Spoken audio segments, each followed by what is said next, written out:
So now we will look into the process of meshing a imported model of a plastic CD cover case created in CATIA software into HyperMesh and then exporting the meshed model to ANSYS Workbench for performing the analysis related to the action of two forces of magnitude 5 pounds on the taps portion to predict their failure.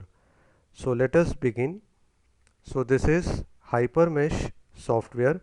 The first step here is to change the user profile option to Abacus in combination with standard 3D option, as this option offers a good correlation of the meshed geometry file to ANSYS. Next, we have to import the CAD geometry by clicking on option Import Geometry. So here we can select the appropriate extension for the file what we want to import.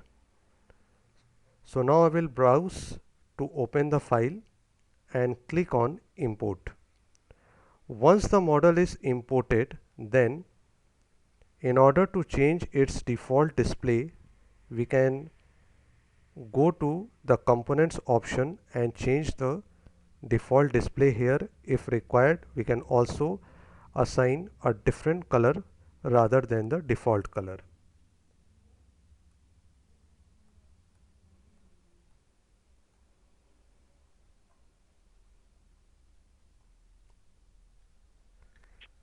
Next, we have to check our model if there are any free edges present in the model.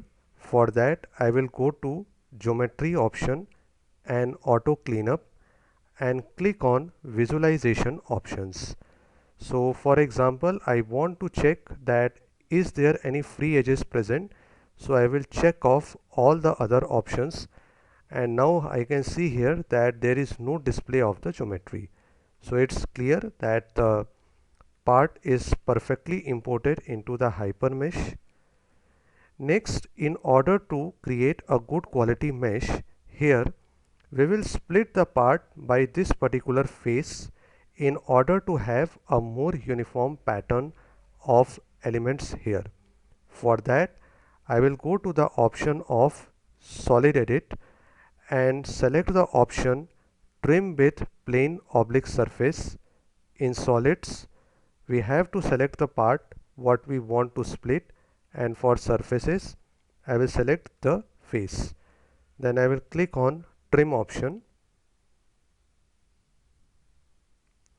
and now we can see here that the splits are being performed.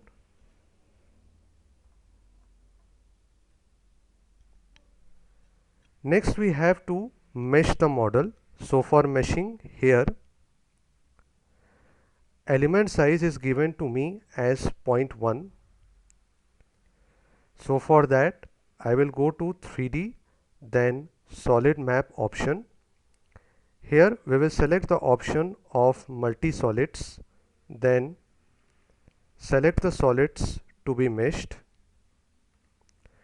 and then here we have to specify the element size. Then I will click on mesh. Now once the meshing is been performed, let us take a look at the pattern of the elements generated here if there is some non-uniformity.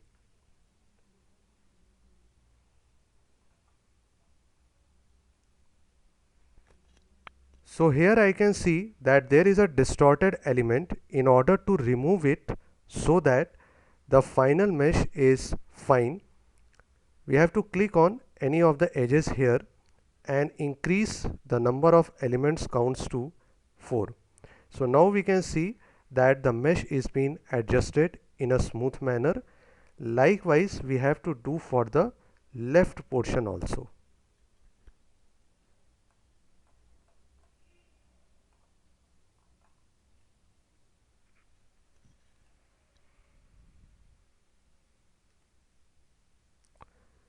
So now we will click on mesh to complete the final mesh.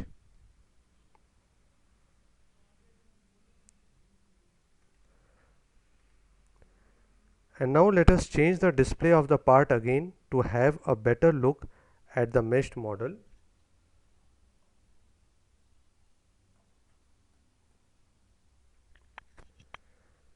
Now after this, again, since we have to export this geometry to ANSYS Workbench, for that we have to perform an additional step, that is by going to element types and here selecting the option 2D and 3D.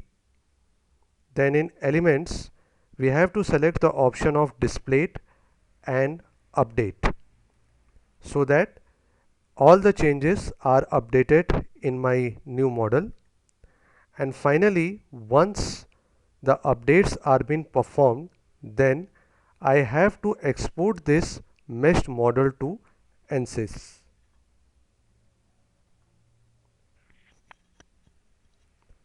For that, here we have an option of export solver deck. This will create an input file for ANSYS Workbench with its extension as .inp. And here for export options I am selecting only the option of displayed, so that if in my model if there are any entities which are suppressed or deleted previously, they should not get exported. Then we have to click on export so that the export operation gets performed. So I have already created this INP file. After this step, we have to go to ANSYS Workbench and click on the option of finite element modeler to import the input mesh by right clicking here. So I have already imported the mesh here.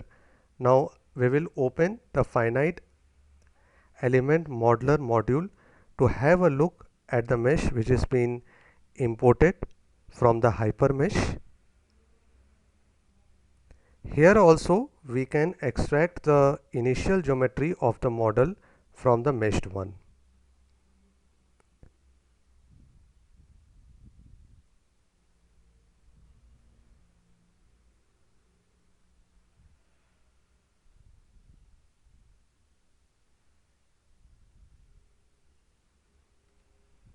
So this is the mesh model. Here I can see.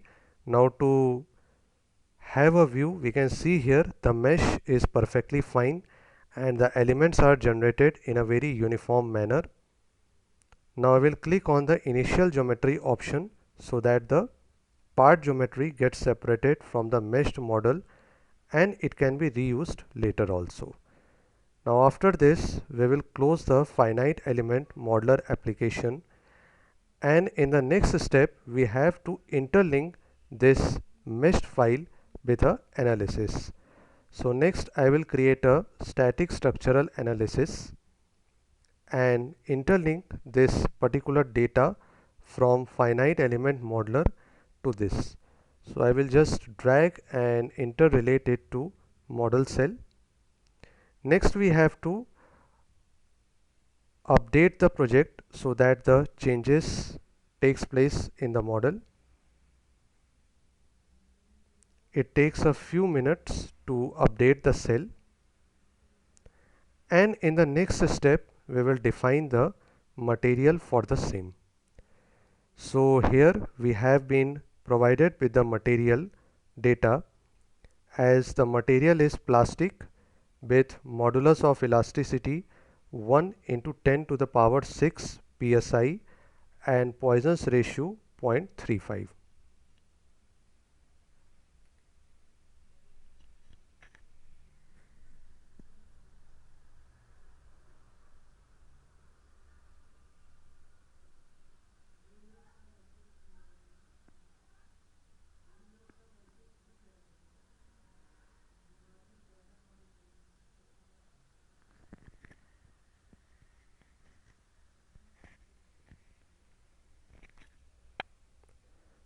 Now we will go to engineering data cell to create the material prescribed here. So here I will create the new material named as plastic, And then we will define the properties related to isotropic elasticity and Poisson's ratio. So here we will select the proper units. So this is 1 into 10 to the power 6. So we will be writing 1 into e raised to the power 6, and Poisson's ratio is 0.35. Now we will open the mechanical module to apply the boundary conditions and loads to complete the analysis.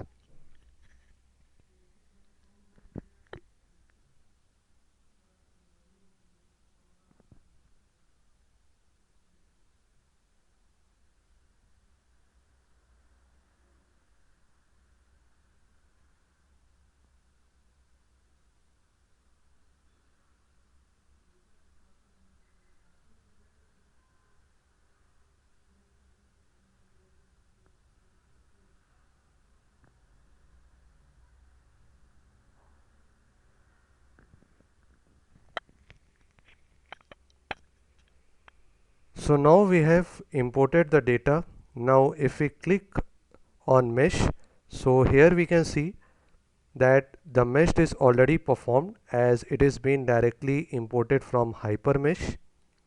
Next we will assign the material to the geometry imported from structural steel to plastic, and then we have to apply the boundary condition. So here we have to clamp this model along the bottom faces by applying a fixed support. So we will be selecting the bottom two faces.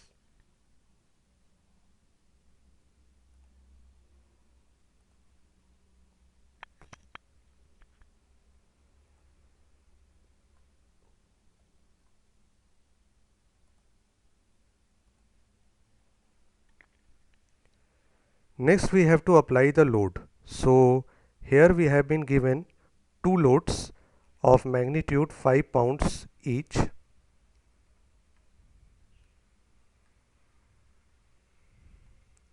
So the first load is going to act here. So we will go to insert force, then select the required face,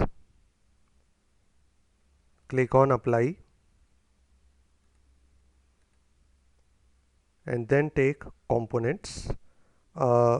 We have to actually rotate this model. The force has to be applied in the opposite direction. So I will just rotate this model so that the correct faces can be selected. So these are the tabs where the force has to be applied.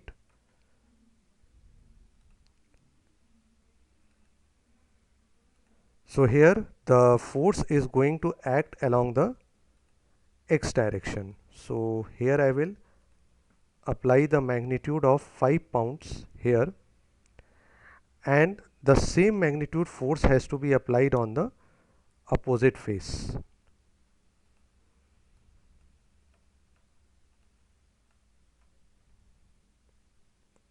So we have to repeat this step again by going to force,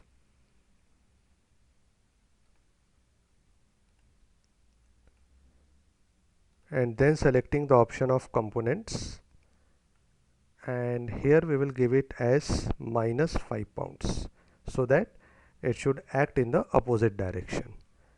And finally we will insert the results related to total deformation and total equivalent stress, and then click on solve. Now the solving will take place and the final results will be displayed by the software.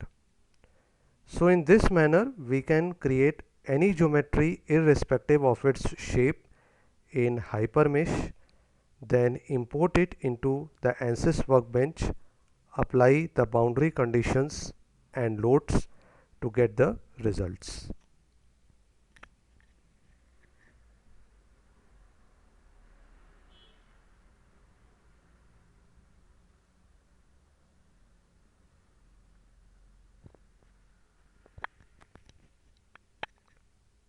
Now let us take a look at the results. So here we can see that the tabs are getting bent and the deformation is maximum at the terminal points. Also, if we take a look at stress, so stress is also max coming on the corners. So here, to improvise the designs, we can, for example, introduce fillets to avoid the unwanted bending and breaking of the tabs. So this completes the session for HyperMesh introduction and applications. Thank you for listening.